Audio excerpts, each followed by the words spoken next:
Le commerce en ligne rend les choses plus faciles pour nous. Nous pouvons nous y consacrer depuis le confort de chez nous, ou bien en buvant un café, ou même dans le taxi.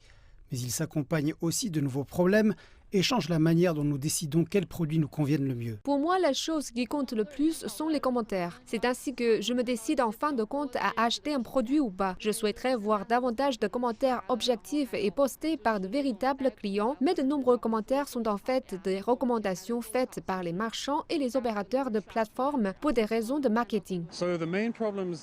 Je pense que le principal problème auquel les consommateurs sont confrontés est la contrefaçon qui, je pense, propose des produits de mauvaise qualité. Donc j'ai tendance à éviter ceux-ci.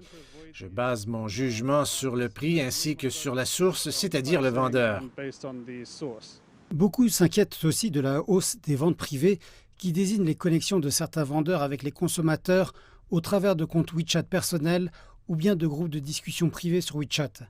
Cela rend le contrôle de la qualité très difficile. Dans la plupart des cas, les diffuseurs ne sont pas les propriétaires des entreprises et ils obtiennent facilement des commissions sans avoir à faire face aux éventuelles conséquences, même lorsque les produits qu'ils vendent sont des contrefaçons. Tong Tiancheng explique que le volume de transactions de diffuseurs de premier rang est suffisamment grand pour qu'ils aient le monopole du marché.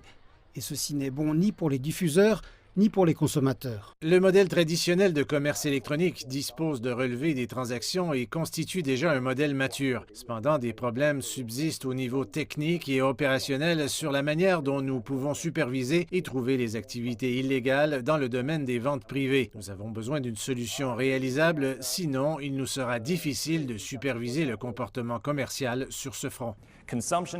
La consommation est l'épine dorsale de l'économie chinoise. Le total des ventes au détail des biens de consommation en 2020 était proche de 40 000 milliards de yuans, soit presque 40% du PIB de la Chine. Les experts disent qu'un sain écosystème de la consommation nécessite non seulement des règles de marché efficaces, mais aussi une relation saine entre les vendeurs et les consommateurs.